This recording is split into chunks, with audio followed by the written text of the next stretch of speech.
Hello guys, आज आपको पता चलेगा कि काटी हुई हड्डी, गांजे का फूल और किसी इंसान की खाल में लगी फांस माइक्रोस्कोप के नीचे कैसी दिखती है।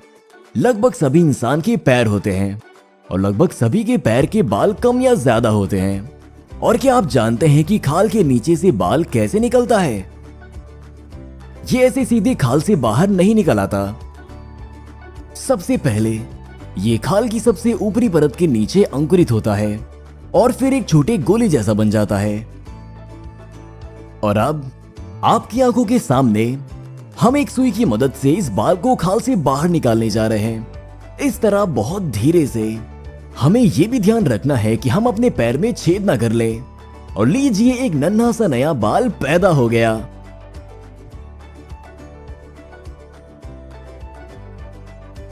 जल्द ही ये सीधा हो जाएगा, बढ़ेगा और एक बड़ा बाल बन जाएगा और बाकी बड़े बालों की भीड़ में शामिल हो जाएगा।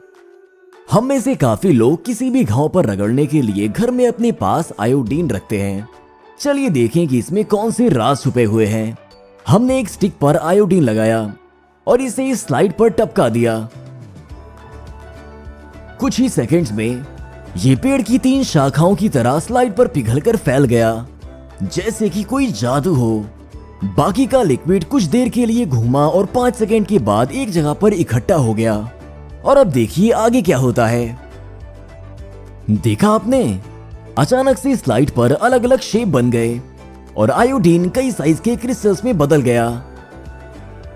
वाह, इसे देखकर तो मजा आ गया। चलिए अगली बूंद पर नजर डालते हैं। यहाँ क्रिस्टल और भी तेजी से बने, लेकिन इस बार बाएं से दाएं। हमें लगता है कि दाहिनी तरफ ज्यादा लिक्विड था। शानदार, ये कंप्यूटर ग्राफिक्स जैसा दिख रहा है।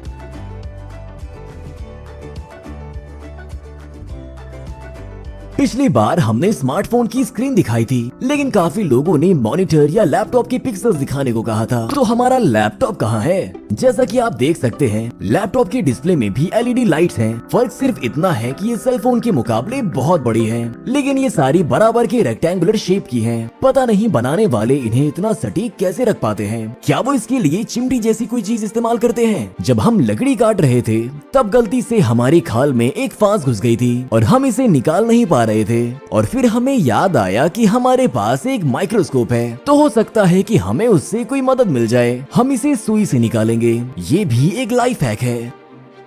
हमने फांस के ऊपर की खाल की परतों को बहुत ध्यान से फाड़ने के लिए एक सुई का इस्तेमाल किया। यह असल में तुरंत नहीं निकल आता। इसे निकालने के लिए आपको अपने आप को शांत रखना होगा। हालांकि ये देखने में काफी बेरहमी से किया जाता हुआ दिख रहा है, लेकिन ऐसा करने पर दर्द लगभग ना के बराबर होता है, क्योंकि केवल एपिडर्मिस की ऊपरी परतें फटी होती हैं, जिनमें नसें नहीं होती। लगता है हमने जरूरत भर की खाल काट ली है। और चलिए अब सुई से इस फांस को निकालने की कोशिश करते हैं। लेकिन सुई से हम ये नहीं कर पा रहे हैं।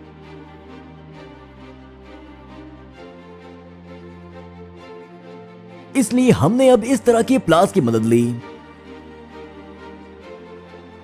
और आखिरकार ये निकल आया। तो देखिए, ये काफी बड़ा है।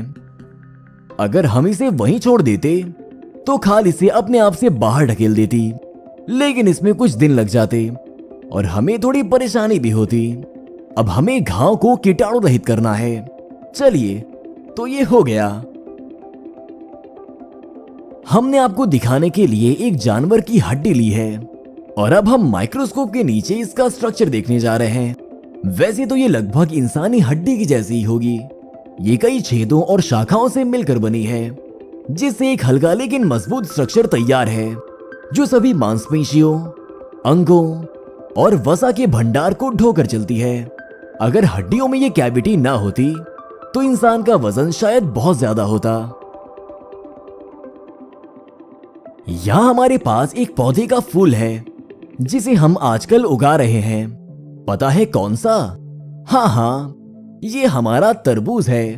उम्मीद है कि हम जल्द ही इसके बारे में एक और वीडियो बनाएंगे। फूल के बीच में हम उन गेंदों को देख सकते हैं जहां पॉलन लगा होता है। ये पॉलन बाकी तरबूजों के फूलों को उपजाऊ बनाएगा और उम्मीद है कि ये फल भी देगा।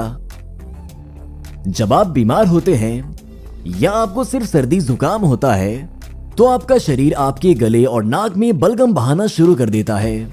और अब हमारे पास इसे माइक्रोस्कोप के नीचे देखने का मौका है। हमारा शरीर खासकर बैक्टीरिया और वायरस को बाहर निकालने के लिए ही बलगम बनाता है। इसमें ल्यूकोसाइट्स नाम के ये छोटे घेरे भी होते हैं और इनका काम किसी भी टिश्यू को संक्रमित करने से पहले सभी बैक्टीरिया और वायरस को फंसाना और बेअसर करना है।